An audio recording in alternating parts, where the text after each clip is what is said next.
5 bagay na bawal gawin pagkatapos manalangin.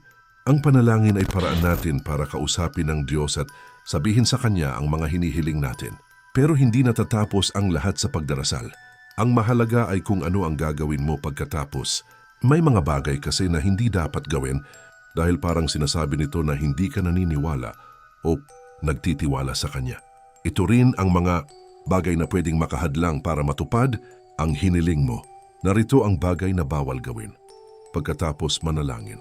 1. Huwag nang mag-alala o kabahan pa kapag nakausap mo na ang Diyos at ipinagkatiwala mo na sa Kanya ang lahat ng hinaing mo. Huwag mo nang bawiin ang mga iyon.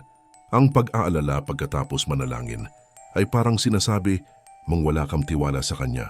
Ipinapakita lamang nito na kulang ang iyong pananampalataya. Filipos 4:6-7. Huwag kayong mabalisa tungkol sa anumang bagay.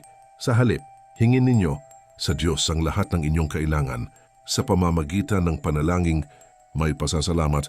2. Huwag nang pagdudahan kung narinig ka ba niya o hindi.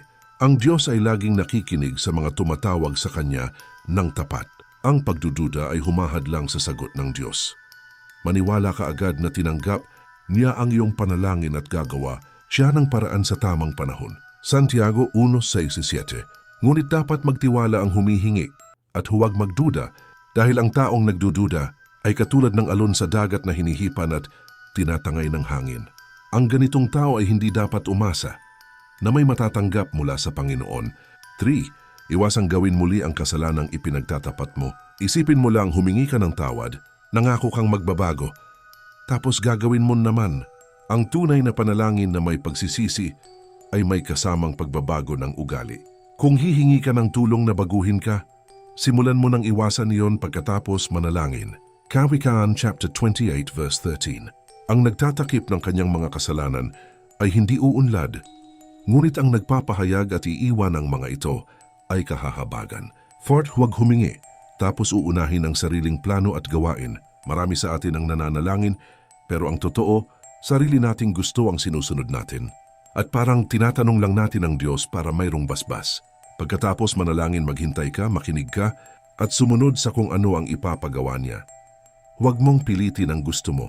Sundin mo ang kanyang kalooban. Juan 9:31. Alam nating hindi pinapakinggan ng Diyos ang mga makasalanan, ngunit pinapakinggan niya ang mga sumasamba sa Kanya at sumusunod sa Kanyang kalooban. 5. Huwag kalimutang magpasalamat. May mga tao na kapag nakakuha na ng gusto, nakakalimot magpasalamat. Pagkatapos manalangin, magpasalamat ka na agad na ibinigay na niya iyon. Dahil sa mata ng pananampalataya, sagot na ng Diyos ang iyong dalangin. 1 Thessalonica chapter 5:18.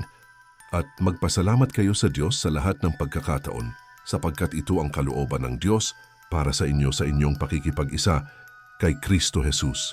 Pagkatapos manalangin, magtiwala, manatiling tapat, at maghintay ng may kapayapaan. Hindi ka bibiguin ng Diyos. Ang panahon niya ay laging perpekto at para sa ikakabuti mo. Darating din ang sagot sa tamang oras at magiging higit pa ito sa inaasahan mo.